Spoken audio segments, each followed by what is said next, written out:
पता नहीं बात कैसी है, राम जाने। कुछ लोग सुनाते हैं अलेक्जेंडर जब आया हमारे देश में, अलेक्जेंडर माने सिकंदर, जो सिकंदर आया था ना अपने देश में लड़ने के लिए, उसके गुरु अरस्तु ने ऐसा कहा था कि जब भारत जाए तो पहली बात तो जा नहीं पाएगा, पहुंच भी जाए तो वहां से ऐसा करना, गीता ले आना, गंगा ले आना, एक को साधु ले आना वहां से। पहली बात तो पहुंच नहीं पाएगा, और पहुंच भी जाए तो एक काम करना, वहां से साधु ले आना, कोई एक पकड़ के मत लाना, मान मनोबल करके लाना, प्रेम से लाना, हाथ जोड़कर कहना हमारे देश में चलो। तो गंगा जल जरूर ले आना, तू गंगा तक पहुंच सके तो, पहुंच नहीं पाएगा तो गंगा के तट तक, अगर पहुंच गया सिकंदर को तो थोड़ा गंगा जल जरूर लाना। और एक और काम करना, वहां से गुरु ले आना, एक संत लेकर आना, वो जटाजूट होते हैं, सिर मुंडित हैं, कुछ इस तरीके काशाय वस्त्र में मिलेंगे, और एक साधु ले आना। और अतिशोक्ति नहीं है, ऐसा भी कहते गौ ले आना, वहां से गुरु ले आना, गंगा ले आना, गीता ले आना, पर साधु जरूर लेकर आना। वो सिकंदर कहीं, अलेक्जेंडर की फौज कहीं खड़ी थी, और थक चुका था वो, बल्कि बगावत हो चुकी थी उसकी सेना में, तो सैनिक थक गए थे, कहां से ईस्ट यूरोप से फिर फतेह कर तो यहां पहुंचे वो लोग। तो एक साधु दिखाई दिया अलेक्जेंडर को, सिकंदर को, और साधु ने के पास गया अलेक्जेंडर। अब साधु को तो पता नहीं था कि कौन है। अलेक्जेंडर ने कहा मैं प्यासा हूं, थोड़ा सा भूखा हूं, तो फल हो, कुछ खाने की चीज हो या जल हो, आपकी कुटिया में आऊं मैं। साधु ने कहा ये स्वागत है। अलेक्जेंडर ने देखा 2 बिस्तर लगे हुए हैं वहां, 2 बिस्तर। तो साधु से पूछा अलेक्जेंडर ने, सिकंदर ने, कि महाराज कोई और भी रहता है क्या यहाँ, आपके अलावा कोई और? तो उन्होंने कहा नहीं, ये तो बड़ा जंगल है, घोर जंगल, मैं अकेला रहता हूं यहाँ। अच्छी बात है। फिर साधु ने पूछा आप कौन हैं? तो उसने कहा मैं अलेक्जेंडर हूं और पूरे संसार को जीतने निकला हूं, दिग्विजय करने निकला हूं, संसार को फतेह करने निकला हूं, विश्व विजेता कहलाऊंगा, पूरे संसार को जीत लूं एक बार। तो फिर साधु ने पूछा संसार को जीतने के बाद क्या करेगा?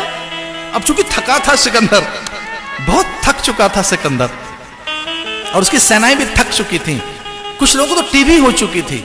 हिस्ट्री बताती है कि आधे से ज्यादा लोगों को ट्यूबरक्लोसिस हो गई, कुछ लोगों को अस्थमा हो गया, अतिसार हो गया, कुछ लोग बेचारे बहुत जीर्ण शीर्ण हो गए, कुछ लोगों को घर की याद आने लगी थी, लगभग बगावत जैसी हो गई थी उनकी उसकी फौज में, पर वो बस चल रहे थे जैसे तैसे, और अलेक्जेंडर भी थक गया था।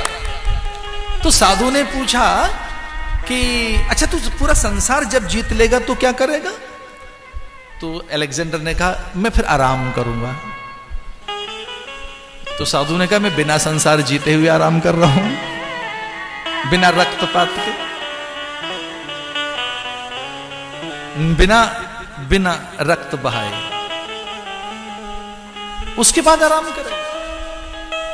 इतने लोगों की हत्या करने के बाद, इतने लोगों के सम्मान स्वाभिमान को छीनने के बाद, इतने लोगों को एक दैन्य दीनता अभाव देने के बाद, इतनी बड़ी घृणा लेकर तो जी पाएगा?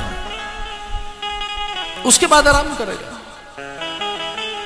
और साधु ने कहा ये बिस्तर ऐसे एक आदमी के लिए मैंने लगा कर रखा है, चल इस पर आराम कर, बिना जीते तू आराम कर। मैं नहीं जानता हिस्ट्री में क्या हुआ, वो अलेक्जेंडर की पूरी हिस्ट्री मुझे पता नहीं है, पर कुछ लोग ऐसा कहते हैं कि लौट गया था, वो थक चुका था, उसका सपना पूरा नहीं हुआ, भारत को जीत नहीं सका, वो बस वहीं से कहीं से लौट गया था। 2 विचार हैं बड़े सुंदर से।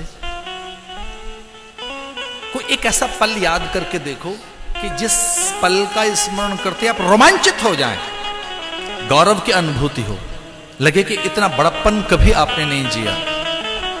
पूरे जीवन की कोई एक घटना, 2 नहीं 3 नहीं, कोई एक चीज याद करके देखो जिसके याद करते ही आपको गौरव की अनुभूति हो, ऐसा लगे कि आपने सफल कर लिया, जीवन सार्थक हो गया, एक मोहनीयता का बोध हो आपको, अपने बड़प्पन की एक कोई आपको अनुभूति हो, और लगे कि धन्य है, मैंने इतना बड़ा काम कर लिया। अच्छा ऐसे करो, एक और विचार सोच कर देखो कोई एक निकृष्ट और अधम कोई कृत्य जो आपको नहीं करना चाहिए था, कोई वो एक चीज जो आपको कभी नहीं करनी चाहिए थी और आपसे हो गई हो, उससे सोच के देखना जरा। अच्छा, वो सोच कर देखो जो आपको नहीं करना चाहिए था, अथवा नहीं बोलना चाहिए था, अथवा उसको प्रश्रय नहीं देना चाहिए था। घबराहट होती है उसे याद करके, ग्लानि होती है, और एक और भय सताता है उस व्यक्ति को कि इसका प्रकाशन न हो जाए। पाप हमेशा छुप कर रहना चाहता है।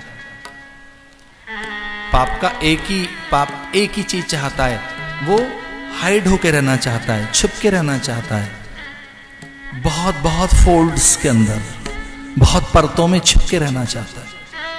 तो हम में कोई एक चीज जो छिप कर रहना चाहती है, प्रकाशन के भय के कारण, उद्घाटन के भय के कारण, कि दूसरों को पता लगा हमारा मान भंग हो जाएगा, कीर्ति चली जाएगी, ऐसी कोई भीतर में भय की भावना जगे, इस करते को पाप हो गया है। एक और बात, कोई एक ऐसी चीज याद करके देखो जिसको याद करते ही आप आनंदित हो जाएं, रोमांचित हो जाएं, इस करते आपने को पुण्य कर लिया है, जिसके प्रकाशन से आनंद मिलता है, यश मिलता है, कीर्ति मिलती है, और वो ऐसा पुण्य है जिसके वशीभूत स्वर्ग में स्थान मिलता है। अपनी कुछ चीजें बांट कर देखो, बंटने में बड़ा सुख है। प्रकृति पूरी बट रही है, वो प्राण के रूप में बट रही है, अंबर की आभा और आकाश के प्रकाश के रूप में बट रही है, धरा की गंध के रूप में बट रही है, वो न जाने कितने रूपों में बट रही है। यहां का एक ही सच है, बटना, बहना। कभी देकर देखो, इतना बड़ा दान न भी कर सको तो मुस्कान का दान कीजिए, आदर का दान कीजिए, प्रेम का दान कीजिए। प्रेम करते उनसे प्रेम करो जिनसे कोई नहीं करता। उन झोपड़पट्टियों में जाकर देखो, वहां दीप जलाकर देखो, उनका आदर करके देखो। यहां कुछ दो, अच्छे विचार दो, सहयोगी बनो।